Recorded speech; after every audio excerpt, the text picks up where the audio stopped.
Hey, guess what? I just played through Riven for the first time ever recently. Buckle up, because I'm about to make that, and most of the Myst franchise, your problem. Because I went on something of a lore deep dive after playing this game and reigniting my passion for the series. Beware of god-awful pronunciations on my part, like me saying Denis for the people and language and Dunny for the place. Yeah, hi. Since recording this, I reviewed some old footage and I found that this is not correct. I think I was just thrown off by one of the recordings found in Gen's base that uses the pronunciation of the phrase Council of Denis. At least that's what it sounded like. But yeah, so I got a little bit confused. It's not correct. I decided to overdub me saying Dunny over anywhere in the script where I would have said Denis, because to me, that sort of poor overdubbing is the height of comedy.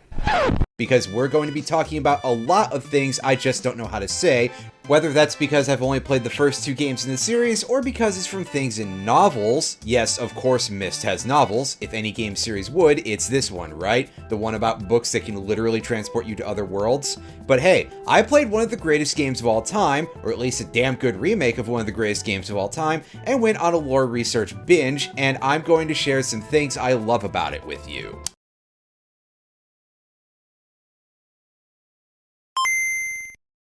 Riven, the sequel to Myst, was originally released in 1997 on 5 CDs for home computer platforms and the PS1. It was a bit clunky due to constant disc changing, but once it was in a more sensible format, it became even more beloved than its predecessor, with many going so far as to say it's one of the greatest games of all time. Perhaps part of that is because all the people who mocked the original decided it wasn't worth the energy with Riven, meaning that there was none of that to counterbalance the overwhelming praise. But it's mostly because, although it takes a lot of brain power and really needs some easing into to get halfway good at doing the puzzles in, Riven is one of the greatest games of all time. Funny how that works out, isn't it? Riven is a game that teaches you one very important thing. Always close the door behind you. But also to pay attention to absolutely everything in your surroundings. Not least of which because the Myst franchise has always striven for immersion to such an extent that the VR First remake actually made sense, but because of the puzzle design. If it looks important in Riven, it probably is. If it doesn't look important, it's probably even more so.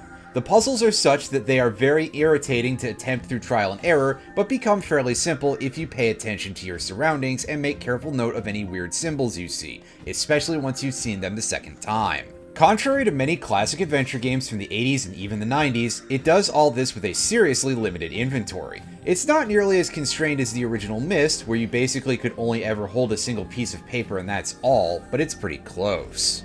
In fact, you don't even need to open the inventory screen until the very end of the game. Not only because the game does all of that for you, but because most other objects you might pick up and move around are not put in there. It also features a highly immersive style of puzzle that I've been looking for in a good game for a long time.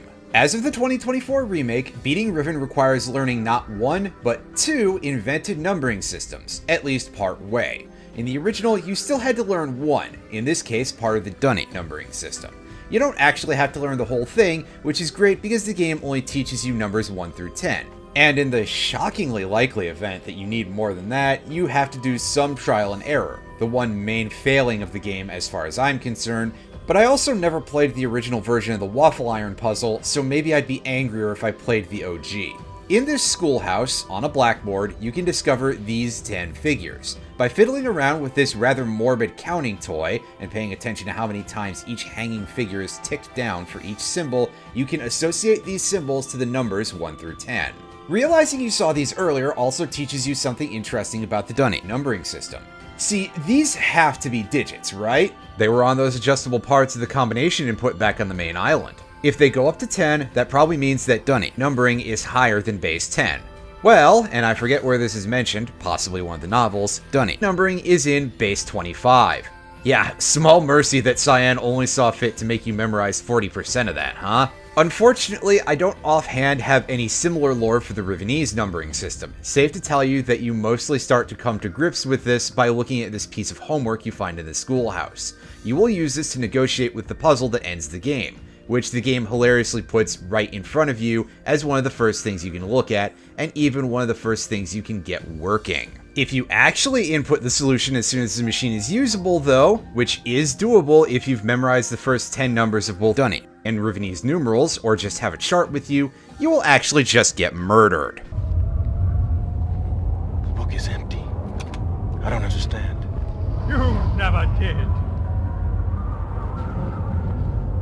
Father. Father! I am no longer your father because you are no longer my son.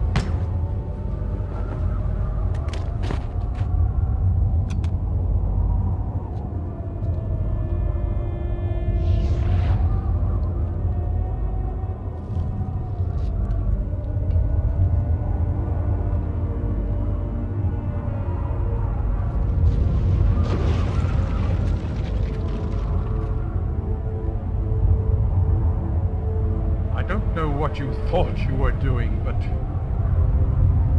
thank you. I finally am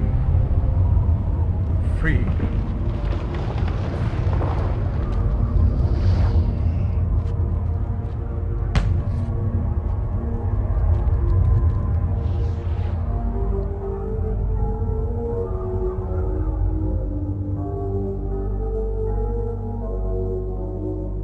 Yeah, so I went and I downloaded somebody's upload of the 1997 version of this ending because I thought this video deserved at least a little bit of John Keston, who has otherwise been Sir not appearing in this film. This type of semi-backward structure is really neat, also sort of a thing that Myst does, and I find it funny as hell, if only because it baited me for an eon trying to figure out how to make it work. But Cyan did one further than just inventing two new numerical systems. Kogilet Earthhevkorpada. I know I butchered that in terms of pronunciation, and my word choice is probably more than a little bit crap, but no kidding. The Dunny have their own language. There is no small amount of conlangs made for the arts out there, some of which are even full enough for people to speak them, like Klingon, to say nothing of the various attempts at more international constructed languages. But it's always nice to see it go further than a fancy font face for the Latin alphabet. It at least makes one think that a lot of effort was put into things. When I first thought about scripting for a Myst video years ago, I was going to talk about the Dini language and the level to which it's used in the first game, i.e. not very much, and how I think it would be really cool if we could get a game where you could immersively have to learn the language to proceed or get more of the lore, or just see the text in the native language in a second playthrough or something. I'm not really qualified to talk about constructed languages very much though. I mostly just have heard a few Magma albums and respect the amount of work that has to go into making a constructed language. There are much better people out there to hear talk about the subject on the internet if you wish. I can tell you that a good chunk of Dunny grammar has been hashed out and the lexicon that exists out there is fairly decent, but I had to do some stretching for a couple of words. In that previous sentence, the word I use for language is actually the word for lexicon, and my use of para, meaning large or great, Dunny, is intended to substitute for the admittedly hyperbolic original word whole, which my resource didn't have a good equivalent for, and I don't like to ask for help. And while many would probably call that close enough, I don't think that's good enough, and overall it speaks to the fact that my Dini dictionary is not what you'd call full enough for day-to-day use. But you see, this whole thing just means I should have played Riven for myself before embarking on that script project even a little. It's not quite immersing yourself in a foreign language, but learning two systems of foreign numbers and using them to do basic math and crack codes is not really that far off. Scale aside, at least. Numbers are like a language unto themselves, right? I can't think of a whole lot of other games that do this in such an in-depth way and with this type of flavor, except... So it kind of reminds me that there's this part in Omicron, of all games, where like David Cage wants you to do a puzzle where you basically are learning how to count and write in the ancient numbering. This is what he was trying to do with that. Holy shit, he's even more of a hack than I thought! Ah, god damn it. Yeah, sorry, my brain is basically full of poison, so I have to remind you of one of the worst games I've ever played, at least of the ones that, to my knowledge, involved no criminal acts in their creation. Willie, can you show me the diagram? Yeah, man. There you go. It's a bunch of gibberish ASCII art. It's a bunch of gibberish ASCII art. Alright? Even with the FAQ, this is fucking... So that's why... I'm sure that some other game does something along those lines. Remember, here you are also doing some minor but actual math and Dunny numerals, not just translating, but I don't know what they are offhand. I think it'd be pretty neat to play more games where you learn new languages to progress, but I imagine that that's a lot to integrate. especially in a way that's just as fun to learn as it is to play. By the way, before you suggest things in the comments, remember that flavor is everything. This may be similar to some other types of pattern recognition puzzles, but do they retain the feel of learning a language? Also, it needs to not be a substitution cipher and nothing more. As much as that's cool, I don't really have a lot more to say about it. Because this game has rapidly turned into a massive hyperfixation, I'd love to pad this essay out to just gush about how cool I think this all is, as much as I'm sad they'd never actually make you learn the Denis lettering system, also featured in this game, or, God help you, the language, that might be beyond the pale even for Riven, a puzzle game that I think one could fairly call a little challenging. Even at the surface level though, there's plenty to like about this game if you like the idea of games as a narrative delivery system regardless of how many metas you stick on things. Riven's lore is not completely necessary to experience in full to solve the game, much like Myst, but you are encouraged to check a little bit out as you go, not just because the story is helpful to understand certain things like how the 5 islands of Riven were once one, hence why the age is called Riven, you see, because some force did rive the main islands in twain at some point, but because there are sometimes puzzle solutions, or at least hints to them, that are buried in those journals and descriptive books and the like. For example, a background detail of the Riven Age is that its water contains a very heat-averse microbe. This is something that I believe is used to solve a puzzle, but in a fairly roundabout way. Knowing the kind of world you're dealing with is useful when the rules may potentially stop applying. On the other hand, Riven is fairly logical most of the time.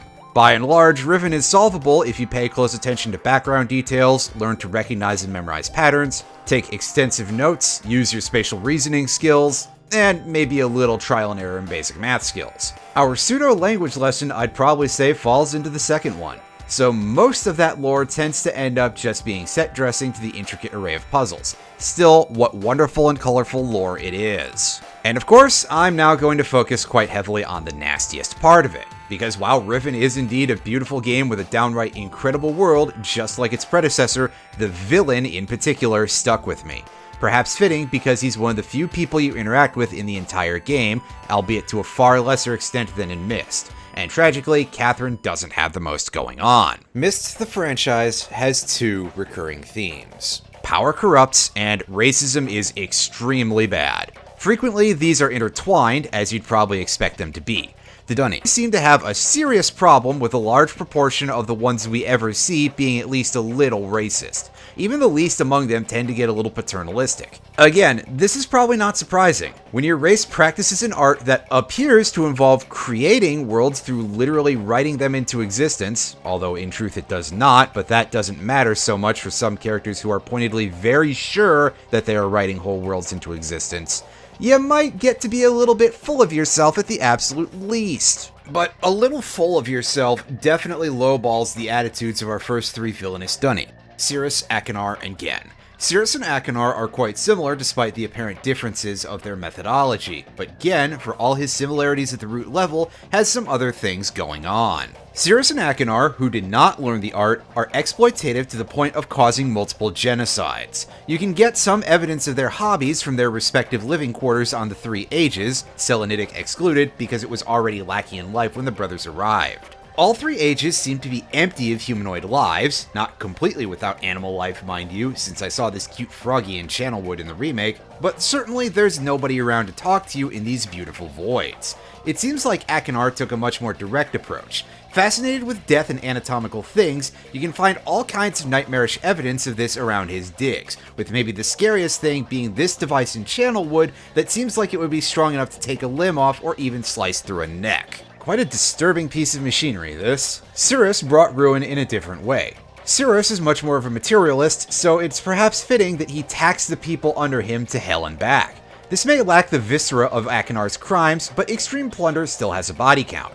Poverty kills, after all. If your ability to access the things you need to live is interfered with, the odds are pretty good that you will die. Myst 4 also shows us that Cirrus is much worse. Achenar, when forced to actually live with the evil he does for the first time, begins to realize what a monster he's been and shows some semblance of remorse. Meanwhile, Cirrus failing to find treasure just seems to piss him off. Hell, even the very first game has its moments where Achenar instructs the people of the ages not to pay Cirrus's obscenely high taxes. Obviously, any good in this statement is pretty heavily tempered by the fact that Akinar is a bloodthirsty nut who delights in murdering new species and tearing their bodies apart, but perhaps we can call it foreshadowing for a fourth game that I'm not even sure the Miller brothers were expecting to ever happen. Gen, though. Gen is special.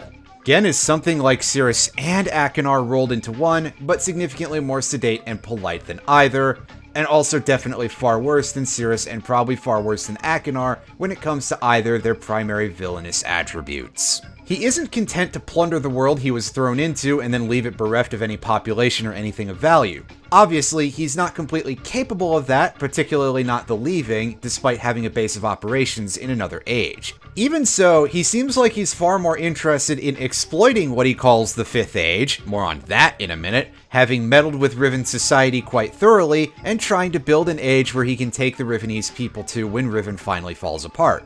And what would make you think he would suddenly change his ways? Gen arrived and was perceived as a god, and he took full advantage of this to go full-on colonizer on the Rivenese, forcing them into building many grand structures for him, and to work as part of his, what I can only describe as a linking book factory. He inflicts Dunny, a system of numerals and language on these people, overriding many major parts of their culture. It's clear that he does this because he sees them as less than him, with one journal entry he writes saying that he outright refuses to learn their numbering system. He also generally speaks in a way that is riddled with euphemisms to describe how absolutely horribly he treats what he perceives as a subhuman race. Yes, I suppose subhuman may not be the term literally, but close enough for jazz. In any society, there will always be a small percentage of the population with rebellious tendencies. Before Catherine appeared, the moiety, as they call themselves, had been relatively harmless. I mean, the natives here are a fairly violent people by nature, but I'd almost come to accept their presence. It appears that the moiety and I will finally be able to discuss our differences face to face. I don't know exactly why you released me, but you realize, of course, that this must be the end for you. I can't take the chance that you will change your mind again. It may provide you with some solace, however, to know that with this act of self-sacrifice, you have secured your place in history. The Dunny culture will be reborn, and the lives of millions will be purified. Thanks to you. Farewell. Oh, and let's not forget what Gen did with the Wark. A large aquatic beast revered by the Rivenese, Gen not only seemingly murdered a bunch of them in a show of strength, but harnessed many of the remaining Warks to execute dissidents, perverting the native people's own culture in the name of their oppression. He really jackhammers this into their heads, as the toy used to teach Rivenese children numeracy, which you can find in the schoolhouse to help you learn some Dunny numeracy, is based on these rather gruesome gallows. Wait, Gen's journals are in English when the Dunny have their own writing system and language? I know it's because this is one of those instances where flavor has to give way to playability, but it's jarring to see Dunny numbers in his otherwise English language cursive Latin alphabet journals. Gen's not just trying to escape from Riven, though. He's also made it a lifetime goal to try and re-establish the Dunny culture. However, there are several matters about which he is severely wrong, notably in that Dunny culture is not centered around just 5 as he seems to remember. If I recall correctly, the Dunny numerological centerpiece is actually the number 25, hence their base 25 numeral system. There's some evidence of this in a journal where he discusses the idea of a 6th color of great meaning to the Dunny, but refuses to accept it because he only remembers the importance of 5 from his childhood, not the whole thing.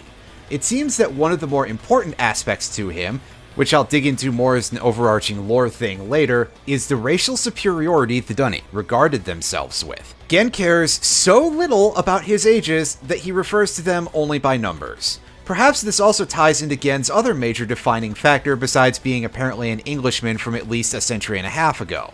Gen is quite possibly the worst practitioner of the art we ever see in the entire series. Gen doesn't seem to understand that the series he's in is kind of a fantasy literature fanatic's power fantasy, where it's creativity that rules the day. The man cranks out ages like nobody's business. His office is located on what he calls age 233, which implies he is incredibly busy. But his capital A art lacks lowercase a art. His version of writing Ages is basically just salvaging random chunks from various other writers. By the end, he started on age 235 and was imprisoned on Riven about 33 years ago. If I remember the lore right, his last age before being imprisoned was age 37. So we end up with 198 ages described in 33 years, which is a rate of 6 every year. 198 divided by 33 is 66 over 11, which you of course will recognize as 6. And I'm mostly telling you that because that shook out so perfectly I was sideswept by it as well. I made a joke on Blue Sky that he would absolutely use ChatGPT to write linking books, and since I love the smell of my own brand more than Gen does, hell with it, let's recycle it here. Gen would absolutely use ChatGPT to write— oh, also, Gen does just throw books into a furnace. While it's true that ages are not literally created by the books, Gen doesn't seem to understand that either, which adds some deeply horrifying implications to what he's doing. Gen cares so little about anyone else that he willingly commits what is, at least as far as his understanding would consider to be the case, multiple acts of genocide and then some, all in his quest for perfection. I think I'm at a loss as to who else I could possibly compare Gen to as a villain, except maybe for Emmet Selk from Final Fantasy XIV. A humanoid with a god complex and an admittedly tragic backstory, obsessed with bringing back their extinct, or nearly extinct in Gen's case, race, who are implied to have just casually killed entire worlds of people. Also, they both use guns. The main differences are that the writing I don't think tries to make you sympathize with Gen in the same way that it does with Emmet, not to say that there's no aim at sympathy there, but there's never any attempt to make Gen look even the slightest bit justified, and Gen is probably straight. Gen's slapdash writing style, which he fails to see as his problem, leads his ages to have a unique feature that I don't think shows up anywhere else in the franchise. They are unstable, presumably not helped by a release schedule that compares favorably to Goosebumps. Probably shouldn't make that joke as a follow-up to a reference to generative AI. I actually kinda respect R.L. Stine and I doubt he uses that trash. This lends a certain beautiful horror to Riven, where you get to witness a few effects, most prominently massive cracks in the surface of the ocean. These lead seemingly nowhere, or certainly not for quite some depth, and create big white walls of water as they spill down. It looks so cool, but also really freaky at the same time. But moreover, from a lore perspective, it's meant to show that Gen's absolute bullheadedness and refusal to learn or improve himself is his own undoing. Also, it means that Atreus is spending the entirety of Riven furiously trying to keep Riven stable, and in fact he might be the only thing keeping it from totally collapsing. For all we know, it might have collapsed before Atreus recruited you to the task if it weren't for that. So maybe, much as I hate to say it, Gen's kidnapping of Catherine saved his bacon. He describes that the age is literally falling apart in some of his journals, and he uses crude methods to basically duct tape it back together on his side. This crumbling is why you're able to use the Starry Expanse as a fast travel system. And of course, how he's able to use it to transmit fire marbles to the stand on the main island to power his linking books. Of course, another layer of horror added here is that an age can start falling apart from having a badly written descriptive book, and these ages are, critically, not something created by the art. These are existing worlds, and since Atreus is able to keep Riven stable, this implies that the instability is introduced by the bad descriptive book and just in the middle of its timeline. Just imagine one day things start falling apart in a complete violation of the laws of nature as you know them. The idea of this being inflicted on a pre-existing world that was otherwise doing just fine until some guy decided to write a book badly is, well, in the immortal words of Strong Bad, it give me the Ghiblies. Hey, did you hear about that ocean that's apparently opening up in the middle of Africa? Or that gravity hole in the Indian Ocean? Terrors to behold, and honestly a bit reminiscent of some of the effects of instability that we witness in Riven. I think I'd prefer that as our end to what it keeps seeming like humanity's actual end will be. It's either that or our universe is about to get scratched. Which do you prefer to think about? Gen at least might have something of a reason for why his behavior got so extreme that Cirrus and Achenar lack to explain why they're so bad on any deeper level than them just being bad people. His wife died in childbirth when Atreus was born. This caused Gen to run away immediately out of sheer despair, and perhaps the insanity exacerbated his worst tendencies. Also making things worse in a similar way, as is explained in the novels, is perhaps that Gen was treated very poorly as a child due to his mixed-race heritage, born to an average human mother and a Dunny father. This is, of course, no excuse for his crimes, and you'd have to be either a complete fool or perhaps the most milquetoast motherfucker in the universe to let him out after you read his journal and think you've done right. Which means I'm curious to see what happens when you put Chuck Schumer in front of this game, but let's get back to the actual video subject. Mostly, I bring this up because not only are so many characters in this franchise huge wife guys, Atreus probably being gaming's biggest wife guy ever, but because it lets me segue into another point, which is that the Myst franchise is quite good at dealing with racism, but it's not exactly the best when it comes to the quality of its female characters. Yes, for those of you who are potentially about to be upset about how woke Myst is, well, it does have its moments of being very of its time when it comes to women in video games, especially in its earliest days, where our two main female characters are Keta, Gen's wife, who dies in childbirth, and Catherine, Atreus' wife, who gets imprisoned by Gen. Phantasy Star, this ain't. It takes until quite late in the franchise for female characters to do major things other than die in the backstory or be rescued. Yisha, in the final game, Myst 5 End of Ages, helps guide you, which places her up pretty high for this series, and I think she does the same in some of Uru Live, the MMO. And yes, Myst MMO feels like a weird thing to say, but that's about it. I'm not really convinced that Myst is a franchise that has any particular hatred for women, but it certainly isn't really all that concerned with doing much with them. And one game with no female presence except the background is something you can shrug at, but nowadays I think most of our standards are such that 2 games where the most a woman does on screen is tell you to read her journal to find a password after you rescue her from being imprisoned by the villain is certainly worth commenting on, even if you don't think it means anything too bad for the series or are just trying to make excuses for something you like, which even I am starting to think I'm doing.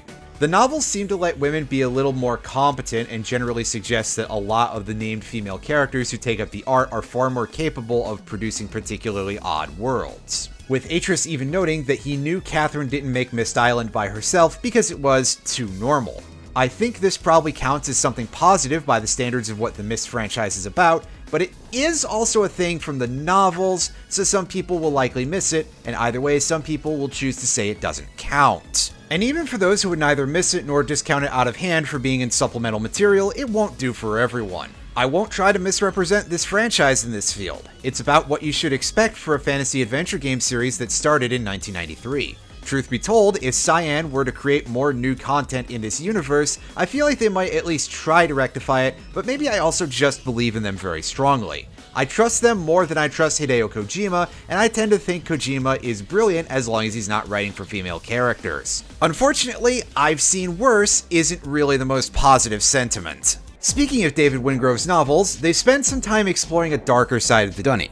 One full of a lot of racism and slavery, especially with the Terrani people from whom the Dunny ultimately derive. The character Immer from the Book of Dunny is one of the franchise's earliest iterations of a recurring theme of racist tyranny begetting more evil. Immer's people are subjugated by the Terrani and made into slaves. In turn, Immer has become vicious and power-hungry. This later turns up in the games, most blatantly in Exile, where Brad Dourif's character Saavedro tries to take revenge for Cirrus and Akinar destroying his homeworld by attacking Atreus. Gen also has a lot of this in his backstory. The child of a Dunny and an ordinary human, Gen fell ill and was quite weak as an infant, but this was dismissed as being the consequence of his mixed-race heritage, and his peers at the Guild of Books boarding house treated him like dirt, something that is expounded upon far more in the novels. While I don't think the basic theme is bad, there's probably an argument to be made that the exact implementation, the way these people wronged by racism become evil, is not what you would call a good choice from a writing perspective. But when there are no better options, I'll take means well over open hostility. Those who mean well, even if they fail, are easier to convince than the openly hostile, and even if you want to argue that the tendency in the Mystverse of those affected by racism to become racist themselves isn't particularly woke, this is still a franchise that wears its stance of racism being bad on its sleeves, so it definitely means well. If you consider this to be problematic, I think the writing team would at least not respond negatively to a cogent argument. Note that I haven't voiced one because I think this is fine. I have spoken to an overwhelming degree about this franchise's thematic elements that would likely be considered overtly political because I feel they are so deeply ingrained in the lore that you cannot avoid talking about them and failing to point out that this game's entire bag is that racists will simply be worse than other people, if more obviously in some fields than others, would be critical malpractice. But lest you think that's all I love about it for whatever reason, I'd like to take a moment to discuss one theme that isn't so overtly political that is a major part of the franchise from the very start, which is that of the power of creativity. This is arguably where the franchise shines the brightest. See, I do understand why someone might look at this and be very cynical about it. For example, that you might think it comes off as a fairly generic fantasy franchise, or perhaps that the overt nerd power fantasy associated with the art might be so bland it could be early 2010s Jace Beleren. But the devil's in the details as always. You have to look at the implementation and sometimes rather closely. As with the puzzling, let nothing fall by the wayside. I've already touched on this a bit when discussing Gen. Aside from his pride and his extremely outdated values, his lack of creativity is one of his core flaws. I'm not sure the man is lazy exactly. Remember that he's been absolutely churning out books to try to create an age that's actually stable, but he doesn't really have a ton of ideas of his own for these books. But this isn't really the main way Myst communicates to players its main point. After all, Gen still remains quite resourceful in his mechanical designs, some of which display a lot of technical ability and lateral thinking to make contraptions that suit his off-the-wall needs, and even if one would call Riven one of the most normal-looking ages in the franchise, it's not without its own wild ideas, like, again, water full of a microbe that hates heat, causing it to shy away from hot things, but you know the cover art of the original? That probably famous tree with the big round canopy? That's not actually found on Riven.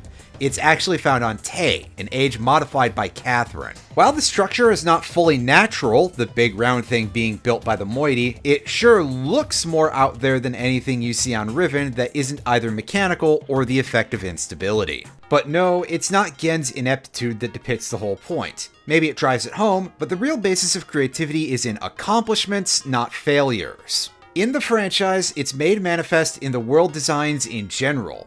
Not just, wow, Atris really wrote a lot of absolutely cracking descriptive books, huh? But the world design you see through the entire series. Even when the worlds of the first few games seem fairly typical, there are little features to each of them that are quite unusual. Eventually, we get to see some particularly outlandish worlds such as Annone, found in Uru, which consists of 4 spheres attached to a machine, each intended to depict different time periods of the same world. Kadish, intending to show that he was the Grower, a person spoken of in prophecy, built this world and used it to try to show that he was traveling through time as the prophecy suggested the Grower could. It's not even so much that this display of charlatanry is clever, but simply that this world design is so absolutely wild out of series. Outside of canon, this is a stretch of creative muscle on the part of the lore team. Not what I'd call a flex, because this isn't about the creative team specifically showing off how creative they are, although it basically is in universe. In fact, things like this might be my favorite part of the greater world building of Myst, because they lean so hard into this idea, which I think is perfectly understandable, and they arrive at some downright avant-garde and over-designed parentheses affectionate age designs. I love this kind of design anyway, which you've probably guessed from all the things I spent that Necron video talking up. Remember that video? It feels like it was a decade ago or more, and I don't think it's even been a full 2 months since I finished it. I don't have an excuse this time. I have so many unfinished scripts, it's a little embarrassing at this point. In case it hasn't become clear yet, this is a franchise where I think almost everything lines up very closely to the basic themes with a minimum of stretching. I, unsurprisingly, like that a lot. It's very focused. I can't call it weird, but it feels like a thing many series fail at. If you want me to talk about something that's more tangential to the main thrust of the game's points, I guess there's how much Atris means well but tends to fumble a lot. But when it comes to his wife, Atris is usually pretty competent. Just don't ask him to pronounce her birth name. Even outside of this, I could talk a lot about various other aspects of the game. I think my reach would wind up exceeding my grasp a little if I tried to discuss music, because I'm not really all that smart about music outside of knowing what I like and finding some pretty bare-bones comparisons, much as I'd love to learn composition. But I could talk about game design. However, I think that ends up spending too much time being completely beside the point. I guess, sure, the game's design fits with the themes by encouraging lateral thinking and creating puzzles that are very hard to brute force, but by and large eminently solvable if you pay attention, look at things from every angle, and learn to recognize patterns. But any more than that, and I feel like I'm going a little off course of what the channel is about. And as much as I'd love to turn this channel into just me rambling about whatever I find cool at the moment, and I could do it super easily, I don't think I have the audience to justify that, and with or without, I worry that that involves a lot of ego. Like, to a level I'm not comfortable throwing out there. So I think for now, I'll cut this off here. But at the end, because I didn't really get a chance to mention him, I want to give a huge shout out to Richard A. Watson, usually going under the nickname Rawa, who wrote a sizable chunk of the lore stuff for the Myst franchise and in general has been one of the public faces of that. Guy has done some fantastic work, and by some, I mean so much.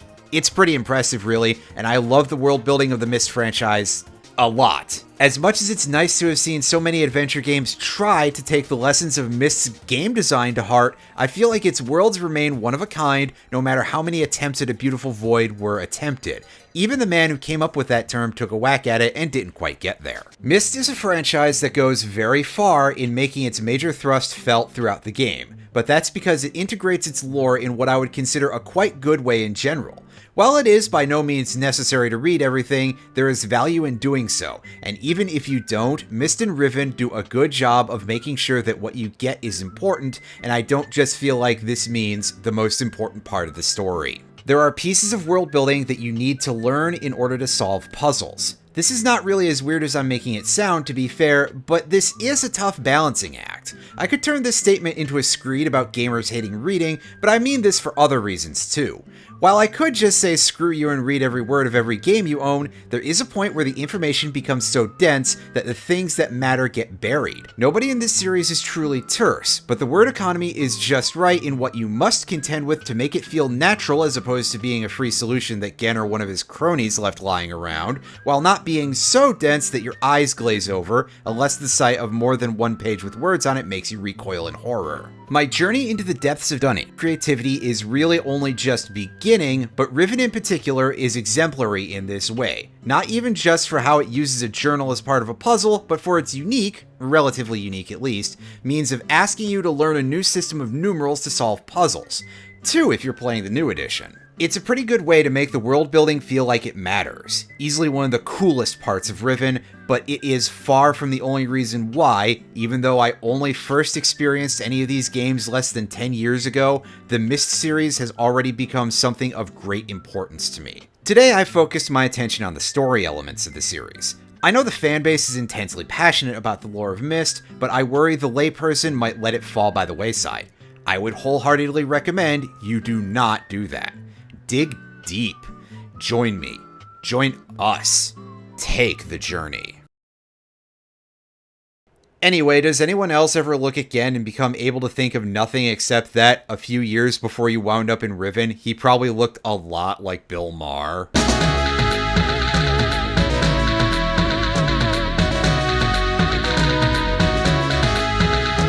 Hey, thanks for watching. Yesha, Gilama, Marintima. I don't really think there's enough words in Dunny to do the whole like, comment, subscribe thing, even if I stretch the definitions pretty severely. So, you know, so much for the bit. Anyway, yeah, thank you for watching this video about a thing that means a lot to me, and hopefully I've articulated my points pretty good.